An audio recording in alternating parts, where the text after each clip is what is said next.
Hello, welcome po ulit sa ating pag-aaral dito sa Book of Mark, chapter 2. Wow, it is a windy day at medyo may kalamigan din yung weather natin. Anyways, welcome po. Hopefully ay nasa maayos po kayong kalagayan as you are joining us sa segment na ito dito sa Book of Mark. At if you have a Bible, sige po, you can open with me. Dito na po tayo sa Mark chapter 2, beginning verse 23 hanggang 28. Ito naman ay kino-cover niya yung topic na Sabbath. Ayan. Ang Sabbath day ay napakamaraming pag-aaral o napakaraming stages, o how will I say, yung so many different ways na makita natin, mapag-aralan kung ano yung Sabbath day. Well, anyways, it will be we will encounter many instances dito sa book na ito regarding sa Sabbath. Kaya bit by bit ang part by part ay maaral po natin ang Sabbath, and we can learn from what the Bible is telling us, ano ang kaugnayan ng Sabbath when it comes to the commandments of Yahweh, and ano ang kaugnayan ng Sabbath sa mga nag-worship sa ating Panginoon. Yan. Hindi naman po natin ma-present everything from elementary stage to kumbaga mga expert stage ang Sabbath sa isang upuan. Kaya let's do bit by bit, piece by piece, kumbaga gradually hanggang every time may Sabbath day topic ay meron po tayong bagong na pre-present. Ano po? Ayan. Sige po. Mag-i-start po ako sa verse 23. Like I said, dito sa Book of Mark, chapter 2. Ayan. Ang sabi po ay, now it happened that he went through the grain fields on the Sabbath. And as they went, his disciples began to pluck the heads of grain. And the Pharisees said to him, "Look, why do they do what is not lawful on the Sabbath?" Alright. Dito na yung Sabbath. Ano po? Patatalakay natin ang topic or subject na Sabbath. Ang Sabbath ay, ang ibig sabihin po ng Sabbath ay rest. At ang Sabbath sa kanila, yung ikapitong araw. Yan ay yung all the way back sa day of creation, ang Panginoon, after niyang malikha ang lahat hanggang sa ika-6 na araw, kinreate niya si Adam and Eve na nandun. Everything is well under sa kanyang provision and care, ay nagpahinga siya. Ang pamamahinga ay isang senyales na natapos o na-accomplish yung iyong ginawa. Di po ba? So ngayon, ang Panginoon, since nung nakalabas na ang mga Israelita sa Egypt, isa sa mga commandments na binigay niya, major sa mga tao niya, ay yung i-observe yung ikapitong araw bilang pamamahinga. O syempre, pag in-observe mo yon, dalawang bagay ang continue na re-renew sa isip, puso ng tao. Number one, kung ano yung ginawa ng Panginoon. Ayun. Kung ano yung ginawa ng Panginoon sa kanila, at sapat ba sapat na ba yung ginawa ng Panginoon sa kanila? Yun ang pangalawa. Kung titingnan po natin kumbaga sa panahon natin ngayon, wala pong kabawasan, wala pong negative kung yun din ay in any way na ma-continue na ma-renew sa atin yung kung ano ang ginawa ng Panginoon at ang what did I say, yung is it enough kung ano yung ginawa ng Panginoon. Siyempre, madadala mo po yan whether sa material na bagay, sa physical na bagay, at even sa spiritual na bagay. Kaya like I said, ang Sabat po ay napakaraming different ways na maaral natin. So dito, simply, ang cover muna natin na ang Sabat ay sa ikapitong araw. Hindi po siya yung unang araw, ika-4, ika-5, kundi yung ikapitong araw. Meron din po sa atin na ang katanungan ay kung ang day off ko ay Tuesday, Wednesday, pwede ba yun na ang Sabat ko? Mga pansariling ano po yan mga pansariling preference and justification na kung yun ang binigay na day off, yun ang magiging pahinga. Hindi ko po yan masasagot ng black and white, ika nga. Kumbaga, gusto ko lang na tingnan natin ano yung Sabat sa Bible. Sa Bible, yung ikapitong araw. Yan. Ngayon, kung hindi natin kumbaga, masunod o ma-obey yung ikapito, then hindi pa tayo ready to obey kung ano yung Sabat. Pero hindi yung pipili tayo ng araw and then sabihin natin, ito na yung Sabat ko. Well, sa ano na yon, sa tao na yon, di po ba? Pero hindi according sa utos ng Panginoon. Now, remember sa Proverbs 3, 5, and 6, pag i-flash po natin sa screen, na ang ano doon, ang pinaka topic ay yung not to lean on your own understanding, but in everything acknowledge Him. Yun naman po yun Hindi naman yung, para sa akin ito. Pwedeng sabihin ng tao yan dahil may karapatan ng tao sa lahat ng gusto niyang gawin at isipin May free will po tayo. Pero kung ang layunin natin ay yung ma-obey natin ang habilin ng Panginoon, hindi na tayo magre-rely sa own understanding natin.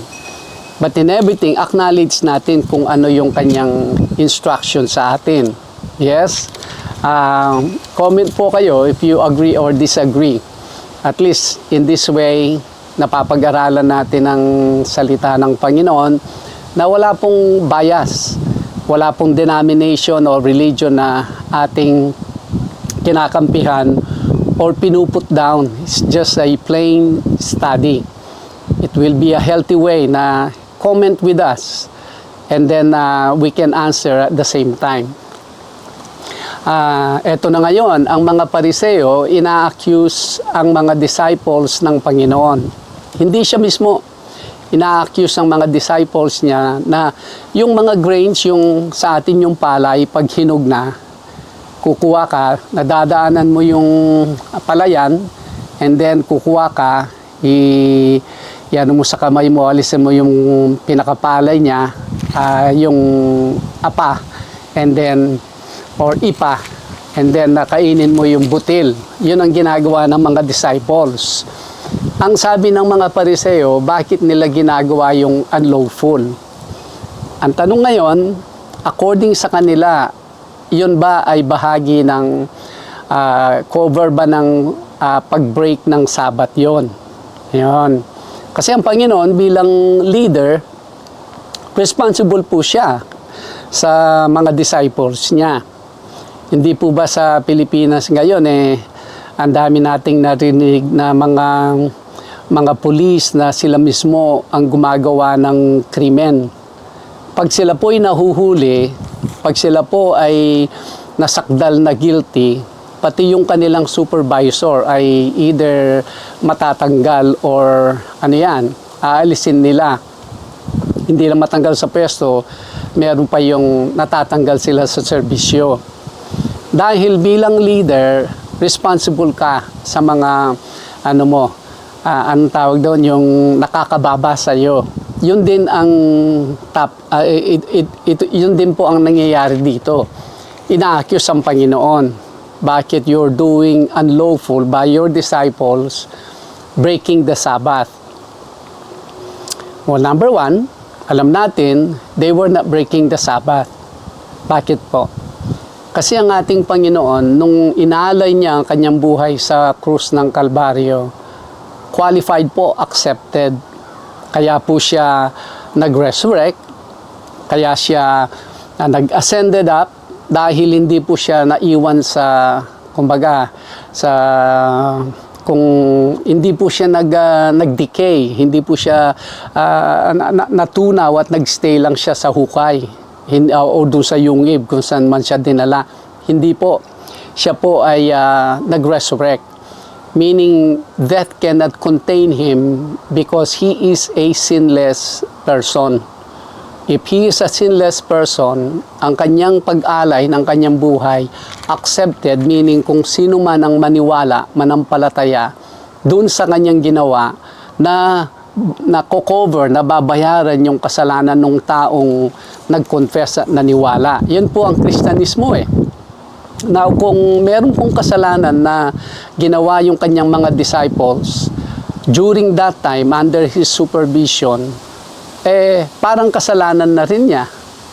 Hindi. Dahil ang Sabbath day ay simply, huwag kang mag-labor. Do not labor on the day the Lord told you to rest. Yan. Kaya nga ito ay malaking testing sa atin, lalo na sa panahon natin ngayon, modern day, na maraming mga tao, iniisip nila, sayang yung araw. Sayang yung araw kung hindi sila magtrabaho ng Sabado at minsan overtime pa nga yan eh. Kung Monday to Friday sila tapos Sabado may overtime, papasok pa rin sila. That is actually leaning on your own understanding. Ang bottom line po niyan, pag tayo ay malapit ng mamatay, ano kaya ang naging gain natin dun sa mga araw na dapat tayo ay namamahinga pala, na dapat inaalala natin sa mga ginawa ng Panginoon, at tayo ay sa araw na yon, tayo ay nakukontento na alam natin the Lord is enough sa atin. Yun po ang dulot ng Sabat sa atin eh, yung kaya nating magpahinga dahil alam natin may Diyos na watching over us. Dahil alam natin ang binibigay at ibibigay ng Panginoon sa atin is enough or will be enough. Di po ba? So yun ngayon, ang balik tayo sa ating pong topic na sasagot ang Panginoon. Hindi naman sila nagbe-break ng kukumpara niya ang mga disciples niya nung panahon ni King David, na sa 1 Samuel 21 may pagkakataon or insidente na si David nung siya ay running away from King Saul dahil gustong ipapatay ni King Saul si David. Napunta siya sa city of the priests at yun, humingi siya ng makain. At yung ibinigay na pagkain sa kanya, yung mga bread, mga showbread na nasa table ng showbread sa templo, at hindi dapat kinakain ng mga ordinaryong tao. Kung yun ay kung yun ay nagawa ni David, bakit hindi ito ba ay breaking the law na simply kumuha lang, dumaklot lang ng mga handful yung mga disciples and then kinain nila? Hindi po yung trabaho kasi, di po ba? Hindi po yung pagtatrabaho. Yung something that you did, a simple thing sa araw ng Sabado. Kasi nga, mga Pariseo, even sa modern day po, believe it or not, ang influence ng mga Pariseo ay nandito pa rin. Ngayon, ang mga followers ng mga ganitong teaching, ang narinig ko po, pag araw ng Friday, bago lumubog yung araw, may mga yung mga followers ng mga Pariseo sa modern time, they will i-unroll po nila yung toilet paper at titingnan nila kung ilang beses silang gagamit ng banyo. I-prepare na nila yon bago lumubog yung araw sa Friday. Halimbawa, 20 times. Magano na sila. Kasi pag in-unroll mo yung toilet paper, that is considered work sa kanila. Or kung sila ay sasakay ng elevator, ay hintayin nilang may magpe-press ng floor doon sa floor na gusto nilang puntahan. Dahil sa kanila, pag pinrest nila yon, considered na work. It is silly, nakakatuwa or katawa-tawa na to think na ganun na lang yung ka-extreme ang mga ganitong klaseng tao. Sa panahon ng ating Panginoon naman, ay ang mga Pariseo, dinagdag nila yung maraming ordinansya na kung ito hindi mo pwedeng gawin, ito hindi ka pwedeng maglakad ng ganito kalayo, you can only walk 800 meters. Pag lumampas ka ng 800 meters ay considered na work yan at you already broke the Sabbath law. Yan idinagdag nila. Pero ang katunayan, simply, ang Sabbath day, learn how to rest. Rest in the Lord. That the Lord is the one who had done all these good things sa iyo, sa atin. And let us keep in mind na the Lord is enough sa atin. Kung yun po ang simple na observation natin sa Sabbath, napakaganda. Dahil magiging at peace, marireset ang ating mga katawan every week, every time na ginagawa natin yon. Of course, we can do that every day. Pero iba yung magsiset ka ng isang araw na yun talaga ang concentration mo. Bakit ka nakapahinga? Bakit ka may extrang bigas? Bakit ka may extrang pera sa iyong and everything. Many reasons that we can celebrate ang Sabbath. Ano po? Ayan. Sige, let me continue. Ito pong text natin. Ang sabi, sa verse 25, sasagot ang Panginoon, "But he said to them, have you never read what David did when he was in need and hungry? He and those with him, how he went into the house of God in the days of Abiathar, the high priest, and ate the showbread, which is not lawful to eat except for the priests, and also gave some to those who were with him." So yun na nga, kinukumpara ng Panginoon si King David. Si King David ba ay naging lawbreaker nung kinain niya yung showbread? Ang mga Hudyo po kasi, ito yung mga taong ayaw nilang i-accuse in any way. Number one, si Abraham, father nila. Pangalawa, si Moses, ang prophet nila. Ikatlo, si King David, ang hari nila. Yan ang tatlong taong hindi po i-accuse ng mga Hudyo. So ngayon, si King David, ginawa niya yon. Bakit hindi niyo siya ma-accuse? Na ngayon, ina-accuse niyo ang mga disciples ko na may ginawang simpleng bagay, ina-accuse niyo silang mga lawbreakers sila. Yun. Kaya hindi talaga makakasagot ang mga Pariseo. Tapos na yung argument. Eto ngayon, continue sa 27. "And he said to them, the Sabbath was made for man, and not man for the Sabbath." Maliwanag po yun. Ang sabi ay, ang Sabbath ay dineclare at in-appoint ng Panginoon na araw para makapagpahinga ang tao. So meaning ang nagbe-benefit sa Sabat yung tao. Hindi yung tao ang magiging under sa Sabat. Kumbaga, nagiging obligation, nagiging burden. Oy, Sabat ngayon. Dapat ganito. Ay, Sabat ngayon. Hindi po ba? Marami tayong or meron tayong kakilalang denomination na ang kanilang pinagmamalaki ay nag-worship sila sa araw ng Sabado. Maganda po yun. Kaya lang kung titingnan natin, gaano sila sabihin natin ka-occupied, ka-busy sa araw ng Sabado. So instead na ang Sabado pala ay simpleng pamamahinga, ngayon ay they're laboring to do something sa araw ng Sabado. Hindi kasi ginawa ang tao para lang i-observe ang Sabado. Ang Sabado or ang Sabbath day ay naitalaga yan para mag-serve sa mga tao.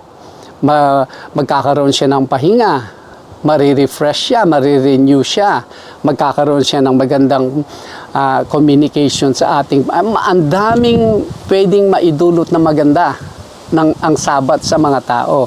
Pero hindi yung gawin mo siyang balisa para lang makapag-observe siya ng Sabat.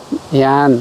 Or ng, yung Sabat sa araw ng Sabado. Ang tanong ay, Sabado nga ba ang Sabat? Yan din po, pwede nating ma-cover at this time. Anyways, patapos na po tayo. Absolutely. Kaya lang ngayon, ang Gregorian calendar, na hindi naman Hebrew calendar, ang ating typical na pina-follow, minsan yung linggo ay nasa ikapito at ang unang araw ay Lunes. Ang katotohanan po, ang unang araw ay Sunday. Kaya pag unang araw ay Sunday, ang ikapito ay Sabado, hindi po linggo. Kaya yun ay napakagandang ano po yan, interesting subject na maganda ma-research din po natin. Bakit naglin sa linggo yung ikapitong araw? Ang ikapitong araw ay Sabado. Meaning ang unang araw ay Sunday. Ayun. Ang Sunday ngayon kasi ay sinasama siya sa weekends, di po ba? O yung weekend. Ang weekend ay natatapos siya ng Sabado at Linggo. Pero hindi po dapat ganon. Ang weekend ay Friday and Saturday. Anyway, sige po. Ang last verse, ang sinasabi ng Panginoon dito, therefore, sabi niya, the Son of Man is also Lord of the Sabbath. Meaning, let me say it this way. Halimbawa, hindi ko po alam kung sino exactly ang nanonood at this time. Pero sa akin na lang. Halimbawa, ako ay since birth, naging nature ko na, character ko na kung sino si Ramesses. Ngayon, dumating yung araw, someone told me na, oy, si Ramesses ay ganito, dapat ganitong gawin mo, Ramesses, para maging Ramesses ka. Paano yon? Now you're telling me how to be Ramesses when I've been Ramesses since the day I was born. Ano pong ibig sabihin? Ang Panginoon, siya mismo ang nagbigay, siya mismo ang nagpahinga nung araw na na-create niya ang everything, seen and unseen, dun sa days of creation. Siya mismo nagpahinga. No one told him to rest. And then siya mismo nagbigay ng instruction how to be blessed also by observing the Sabbath day. Ngayon, you're telling me how to observe the Sabbath day? Di ba? Yun ang sinasabi ng Panginoon. Don't tell me how to observe the very ordinance that came from me. Hindi mo pwede akong turuan paano ko i-obey kung ano mismo yung aking binigay na commandment. Yun ang sinasabi ng Panginoon. Kaya minsan, ang tao, tulad ng mga Pariseo, mga theologians, mga pastors, mga ministers sa panahon po natin, minsan parang kumbaga pag sila ay magbigay ng commandments or direction sa mga tao sa church, parang mas alam pa nila sa ating Panginoon. Simply, alam natin kung ano ang inuutos ng Panginoon. Alam natin kung ano yung direction ng Panginoon. Simply just read the Bible and hardly yung interpretation only a little dahil hindi natin sila kakultura. Pero hindi yung after ng maraming paliwanag ay yung hindi pinapagawa ng Panginoon, yun mismo ang ginagawa ng mga tao. Yun namang pinapagawa niya, yun naman ay hindi na dapat gawin dahil sa mahabang paliwanag or sa authoritative boses ng isang ministro or ng isang pastor.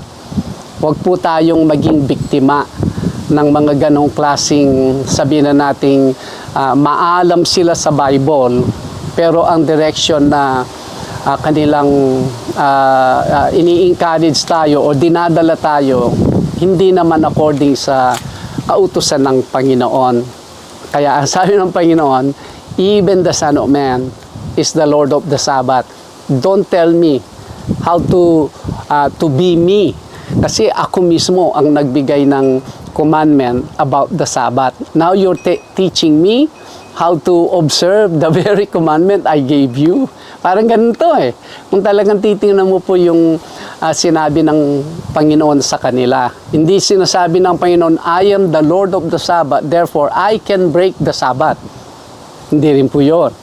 Huwag natin i-entertain yung ganun na interpretation. Dahil ang Panginoon, hindi po siya magbe-break ng law.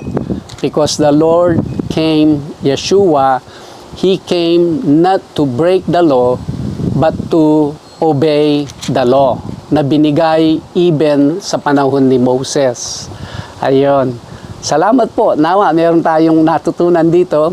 Again, let me just reiterate, ang idea ng Panginoon sa Sabat, pag tayo'y nagpahinga sa araw ng Sabat, tayo'y may pinapakita natin yung tayo'y may pasasalamat, pagtitiwala sa Kanya. Tayo ay confident that He will provide for us everything we need until the day ng ating pamamahinga sa buhay na ito. Ayun. Sige po. Salamat again. Until sa susunod, si Pastor Ramses Gambo po ito. God bless you and Shalom. Shalom.